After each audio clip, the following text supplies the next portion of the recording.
And what we wanted to do was just step back and just do a little thinking about the fact that ultimately, at the beginning and end of the day, the reason we're all in the room and we're all thinking about this stuff is because we have a pretty simple mission. It's a mission that's easy to say. There's so many different ways to make it happen, and it can be a challenge in different ways. But at its core, our job as researchers is basically understand people, answer business questions. And all the things that we talk about in this conference are generally tools and technologies that help us with that mission. But the mission, it doesn't change. Ultimately, at the end of the day, if we've done well, we've helped somebody understand their customer better so they can make a decision and move their business forward. So what we wanted to do is step back and say, okay, this is the true old school way to do that. If we want to go understand people, we want to go find out what's happening in their lives around the things that we're interested in, whether it's food or if it's media consumption, whatever it happens to be. Now, the true old school way is this sort of classic scene of ethnography.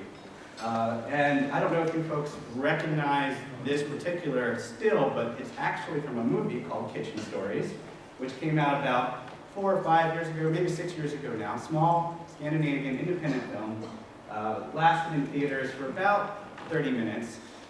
But it was the story of this guy up in the back who is a researcher who is he's in post-war Scandinavia. He's sent out to this remote village to study the guy in the foreground to understand his kitchen habits. And as I said, it was not a hit movie. A lot of it was because most of the movie was that guy in the high chair waiting for the guy in the foreground to do something. But I put it up there because it represents a kind of ideal, right? We would love to be there at that moment when things happen, so we can see, what's going on, why is it happening, and then take that learning and use it to good effect. So, in this day and age, it's a little intrusive, a little expensive, a little impractical to follow people around and in all these high chairs. It's just, they don't even make these high chairs anymore. So, but fortunately, we live in an age that allows us to connect with people through the technology that we've all been talking about over the last couple of days. And this technology, I think it's really an amazing time for research. If you just step back and you forget methods, forget tech, and you just think about, if our mission is understand people, to answer business questions, that understanding people, the connection, the ability to connect to people and their experiences when they happen, as they happen, that we have now with this technology is really unprecedented in history. It's amazing that we have this access. So it gives us all these great opportunities. So as we speak through all these opportunities, we speak through the technology, in my opinion, there is a tendency to conflate technology or channels with method. So, if you think about it, a diary is a diary on paper, it's a diary on web, it's a diary on mobile. So the method is the diary, and it's just going through different channels. So these channels, whether it's face-to-face or web or mobile, are just mediums through which our methods travel. And they enable different things, and they have different strengths and challenges. So in terms of face-to-face and in-person research, there's so much you get. You get so many cues that are nonverbal, that are contextual. You can be with somebody when something happens. So it's very strong in that sense, but obviously it's really hard to be with people all the time. It's really expensive, really fast, and it creates a ton of data. If you think about the web, it gives you that reach, it gives you that depth, it gives you a sense of speed in terms of being able to get access to people, get answers, understand them, and get that depth of expression. And in mobile, it's that in the moment. You're with people wherever they go. We've talked about that, throughout the last couple of days. That is the win with mobile, is that it's there wherever people are. And wherever people are is where things are happening. So what it comes down to is thinking about, okay, these are just tools, right? So if, you want to get an answer, if the mission goes back to getting answers, understanding people, answering a business question, it's not so much about the technology, it's about what tools will get you there. What are the best ways to do it? I mean, you think about it, there's this feeling that, hey, any new technology with the excitement over mobile, as much as I love it, I'm a big fan, it doesn't necessarily mean that the other approaches aren't useful or aren't valid or aren't supremely helpful in certain cases. I mean, just think about paper. I mean, in a sense, paper is a technology, right? And you don't think about it as that, but it's a wonderful technology. It's universal. It doesn't require batteries. Everyone knows how to use it. It can be molded in almost any form factor. It's still pretty useful, it turns out, paper. And yet we have all this other technology that we use. So it's really about how do we leverage these tools to get to the answers that we need to. And that's where Stuart is going to pick up here and give us an example of how the sound is doing just that.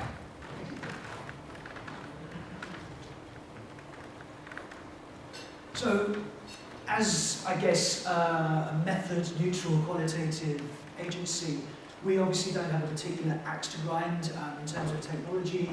We certainly don't subscribe to the view that mobile is going to replace everything that we do, any more than we might subscribe to the view that mobile is going to replace all forms of advertising. We simply see mobile as an additional string to our bow, and I guess if mobile is deployed intelligently, particularly in conjunction with face-to-face approaches, then we genuinely believe that mobile makes us better at what we do. Now, as qualitative researchers, we've always wanted to be able to get a bit closer to real-life behaviours, rituals, moments of product consumption, people's engagement with categories and with brands, outside of the peculiar setting of a viewing facility, because obviously it's through understanding that we can properly understand people's reaction to ideas and concepts and propositions that we put in front of them. The problem is, of course, as we all know, people don't know how they behave, or they can't articulate the way that they behave, or they post-rationalize it, or they want to project a version of themselves that is a lot more perhaps sophisticated and urbane than they might otherwise be. And so we know this as an industry, so for a long time we've used, among other tools, pre-tasks as a way of understanding what really goes on out there. So we've equipped people with tasks that allow them to document their behaviours, their diary of consumption and all that sort of thing. But there's a problem with that as well, because we know that people don't take pre-tasks everywhere. We know that pre-tasks get shoved in a drawer and pulled out on the day of the focus group, and people frantically try to fill them in and remember what they were doing last Wednesday. We also know that people can't actually articulate often the very things that they did. So that's a problem, and we're aware of that. The other challenge that we face as an industry is in wanting to help our clients to have better ideas, have different ideas, by being exposed to real life, right? So by having their own little sort of slice of warts and all life, complete with human idiosyncrasy. And we can do this when time and budget permits. We can allow our clients to experience real life, but we often end up in these rather peculiar settings where we have a moderator and a client and a videographer and sometimes a translator too, all squeezed into somebody's kitchen while trying to convince someone to just pretend we're not there. And we know that that's difficult. So smartphones have come along. The smartphones have kind of changed everything for us, because we know that people love their smartphones. We know that people take their smartphones with them everywhere they go. We know that smartphones get taken places and into circumstances that pre-tasks never would. And we also know that people are fairly predisposed to capturing and snapping all of the things that unfold around them. So we knew that we had an opportunity to see things that we wouldn't otherwise have seen, and generally be in places that we wouldn't have otherwise been able to be. And so we worked with Revelation to develop our own version of the mobile ethnographic tool, which we call the Soundwave, which has been really, really powerful for us. What it's helped us to do, I guess, is to do what we already do, but better, partly in terms of the sort of stuff that I've just been talking about, but also in terms of the way that we can analyse and understand all the data that we get back. So typically we do use it in conjunction with face-to-face approaches.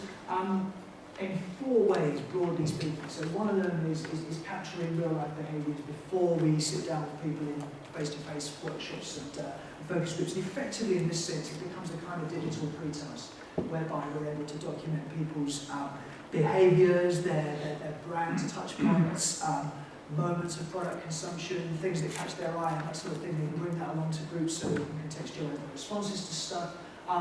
Just as it can work as a pre-task for us, it can also work as a post-task for us. Very successful on occasions where when we do concept workshops, once we've had an opportunity to explain to somebody what a concept is and what it can potentially do for them, they take away that idea, and back in the real world, they document all the occasions when that concept could have perhaps really come into its own and really delivered a benefit to them, such that we're able to match concepts to needs, which is always the holy grail.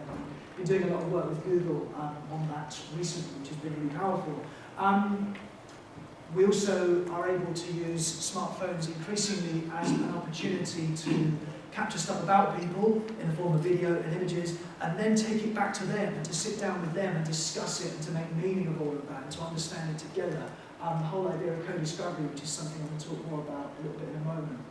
And we're also starting to understand that this is a tool which allows us to recruit communities of people who can capture stuff that catches their eye, stuff that inspires them, stuff that perhaps generates new ideas and that can spark other ideas among people in the group, so they can build on one another's creativity and build on one another's ideas. And that sort of work can be really powerful at the start of, say, creative development research. So, if that's broadly how we use the tool, I'm going to show you 3 really quick examples of just different ways in which we've deployed it in the last couple of months. So, the first one concerns Starbucks.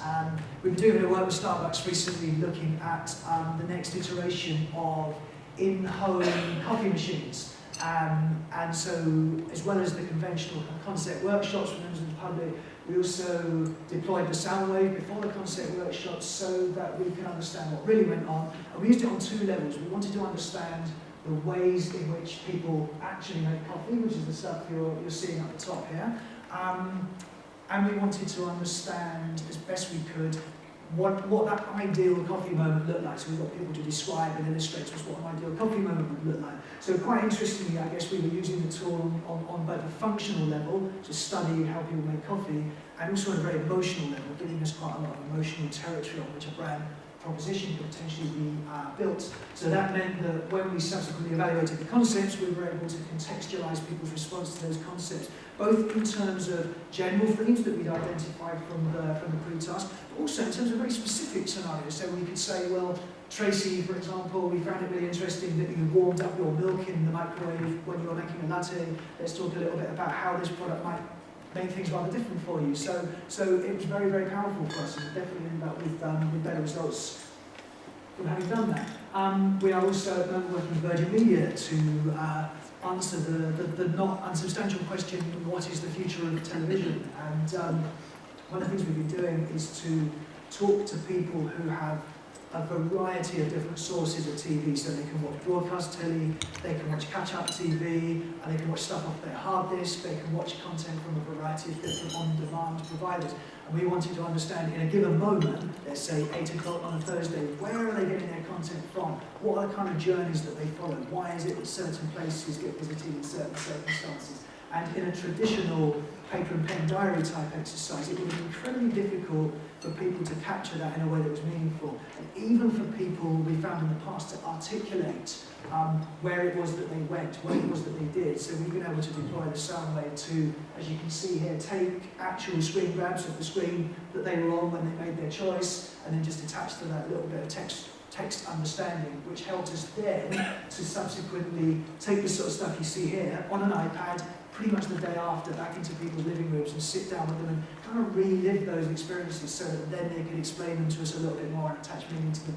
We were able to much, much better understand what really went on in the living room in a way we've never been able to before. So it's been really powerful. Other added advantages that some of the senior stakeholders at Virgin Media have been able to log into this and explore this stuff for themselves. And so they now feel that they get what goes on in the living rooms much better than they perhaps did previously. This is an interesting one. We've been working with Bing recently on the development of shooters, and we knew that Yeah. We knew that this was a market where the target is always on the lookout for something new, and we knew that it was a market where behaviours are continually evolving. So ahead of doing typical concept development, we wanted to spend some time hanging out with our target and understanding what went on. So we asked them to take their smartphones first of all to capture all the stuff that caught their eye, whether that was in stores or whether it was in bars, so we could start to get a sense of what was new and what was different and why. And then most importantly, we were able to understand the behaviours and rituals that went around drinking shooters in a way that we probably wouldn't have been able to if we'd been standing there in front of them. We got a pretty frightening insight into close region drinking culture, it's fair to say. But what that enabled us to do was, when we then subsequently went through the concept workshop, we were able to contextualise people's response to different concepts and make recommendations that we thought were much more strategic in their nature. So that's been pretty powerful for us. But it's not just that, there's more to it than that. Because as well as our ability to go out and uncover all this stuff, we've also found that the quality and efficiency of the analysis process itself has improved. So we all know that there's nothing particularly new about researchers going out there and capturing loads of video and imagery to help us understand what goes on in the real world. 30 years ago, ethnographic researchers were capturing lots of long-form video footage of people in their natural habitats, which they would then bring back and study in depth, and they would derive themes from that, and they would then edit that video footage to represent those themes, and then finally, about 2 or 3 weeks down the line, they take all of that back to the respondents from their studies, and they would explore what that meant, and they called that approach co-discovery. Now, obviously what happened in subsequent years is that out of necessity, because timescales increased and budgets decreased, I guess to a certain extent, some of the rigour went out of that kind of approach. And I think, I hope I'm not putting myself out there too much on a limb here, but I think if we were all honest, we probably went through a phase as an industry where we started using some of that video, some of that imagery that we gathered to kind of make our debriefs look a little bit prettier, and possibly to evidence some of the insights that we'd already discovered. And that was fine up to the point where we definitely had moved from this kind of quite deep and slow and rigorous approach towards something which actually was quite shallow and rather fast. But what's really exciting is we're going deeper again, and we're able to do it more quickly than ever before, because digital technology is allowing us to delve into all of this video imagery in such a way that we can develop themes, we can understand connections, we can challenge our hypotheses from pretty much the moment the stuff is already being uploaded, so that in a very, very short space of time, we can be back out there talking to respondents again about what we've seen, literally like the day after stuff has been uncovered. But also, the tools that are being developed are, I guess, ever more intuitive and powerful, such that we're really, really being kind of drawn into it all and able to make sense of it all, make sense of the connections and the themes that are emerging from all of that data in ways that would previously have been incredibly manual and laborious. So it's quite an exciting time for us. So, in summary, we do think that mobile is probably the most exciting thing to happen to qualitative research in a very long time, but we don't think that mobile is going to replace our personal relationships. We think that mobile is probably, for those personal relationships, it's the Viagra. That's it, thank you.